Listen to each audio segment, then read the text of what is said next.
She's apologizing for talking about it's all about the Benjamins. Yeah. Which is just about money. She's talking about money. She shouldn't have apologized. That's not an it. anti-Semitic statement. I don't think that is. It's about Benjamins or money.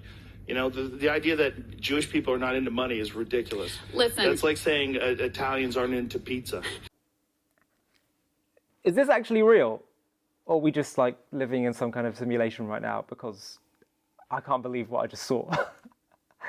For those of you who aren't familiar with Joe Rogan, Joe Rogan is one of the most popular podcasters on the planet. And in a recent podcast, he was talking about the American Democratic politician Ilhan Omar's remarks about American support for Israel being all about the Benjamins, i.e. being all about money. And he said, what's the big deal? I don't see why this is actually anti-Semitic, because Jews like money, the same way that Italians like pizza. Now, this is disturbing on so many levels, and my inclination is to give people the benefit of the doubt and to assume maybe they just aren't aware of what kind of tropes they're saying, but I can't help but just like, I've been trying to make sense of this, how he could feel that it's acceptable to, you know, talk about these negative Jewish stereotypes and get away with it and think it's acceptable. And I can't really see how he does it, how he thinks that's okay. To argue that it's comparable somehow, to say that Italians like pizza and Jews like money and they're both just benign comments, is ridiculous. Pizza is something benign. When you say people like money, I think most people would say that the first thing that comes to mind is you're thinking this person is greedy, they're selfish, they're stingy, they're ruthless.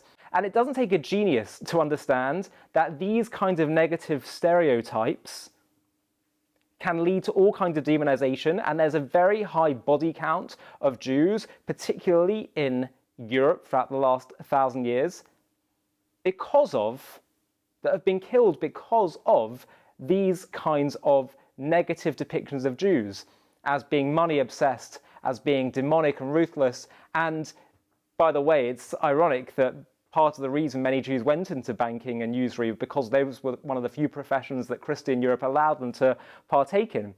But nevertheless, this idea that Jews are obsessed with money is a false and inaccurate stereotype, as well as being incredibly damaging to society and people's attitudes towards the Jewish community. Yes, I would say it's fair to say Jewish people are ambitious and they're driven, but I know plenty of Jews who are actually way more concerned with social justice causes, with their family and relationships over money, and actually Jewish people are disproportionately philanthropic, far disproportionately, incredibly disproportionately, in fact. I saw a remarkable statistic recently. What percentage do you think Jewish philanthropy in America goes to non-Jewish as opposed to Jewish causes? It's already disproportionately, the Jewish community are already disproportionately philanthropic. What percentage do you think goes to Jewish as opposed to non-Jewish? 80% of Jewish philanthropy in America goes to non-Jewish causes. So this other idea of Jews being not just money-centered, but also very inward and just caring about their own community, the facts don't bear that out. And as I say, this idea of demonizing Jews and generalizing about Jews being obsessed with money has often been, throughout history, the first step in leading to terrible atrocities that have taken place.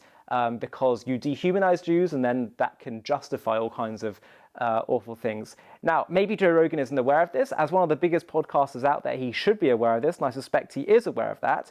And this was quite a shocking moment for me, to see not like sort of far left anti-Israel rhetoric, which hides behind just disliking Israel to justify anti-Semitism. This is classical anti-Semitism.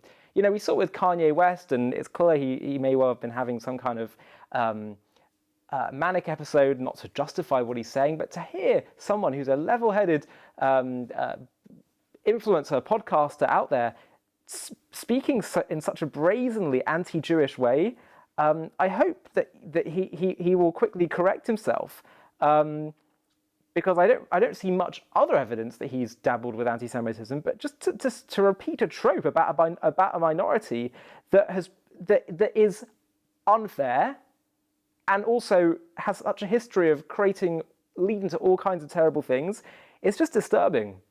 There are people who do like money and don't like money, who are Jewish and non-Jewish. I suspect Joe Rogan, who's got a $200 million Spotify deal, also rather likes money as well. And, I think maybe I wouldn't be as shocked if the slaughtering of Jews for centuries hadn't been built on these kind of generalizations. And maybe I wouldn't have been bothered if that weren't the case, but it is the case. So it's deeply disturbing, and I would guess, and I'd say this with pretty strong confidence, that I don't think he would utter such tropes or stereotypes about other minority communities, especially if those stereotypes had a history of being used to, in any way at all, justify discrimination or prejudice. So this is really unacceptable, and we shouldn't just shrug our shoulders when we see this. We should call this out and say this is unfair, this is wrong, this stereotype, and it's really dangerous, and someone with his level of influence should not be saying things like this. We're open to conversation. We want to encourage people to learn more about Judaism and who the Jewish people are and what we're about, and our culture and tradition, beliefs and our values. But we also won't just stand by and just be okay when someone who is so mainstream says something which is so blatantly unacceptable and racist. And as I say, I don't think we would see this happen if he was speaking about another community, and therefore we should say to Joe Rogan, this is not an acceptable way to talk about, to generalize about Jewish people, and therefore we ask you to retract your comment and to educate yourself about the harm of these stereotypes, and in a more positive sense, to learn more about who the Jewish people really are and the diversity of the Jewish people, the diversity of the characters within Jewish people and Jewish life, and about so much of the positive ideas and values and people that the Jewish community has brought to America and beyond. I'm Ollie Annisfeld, and you're watching JTV.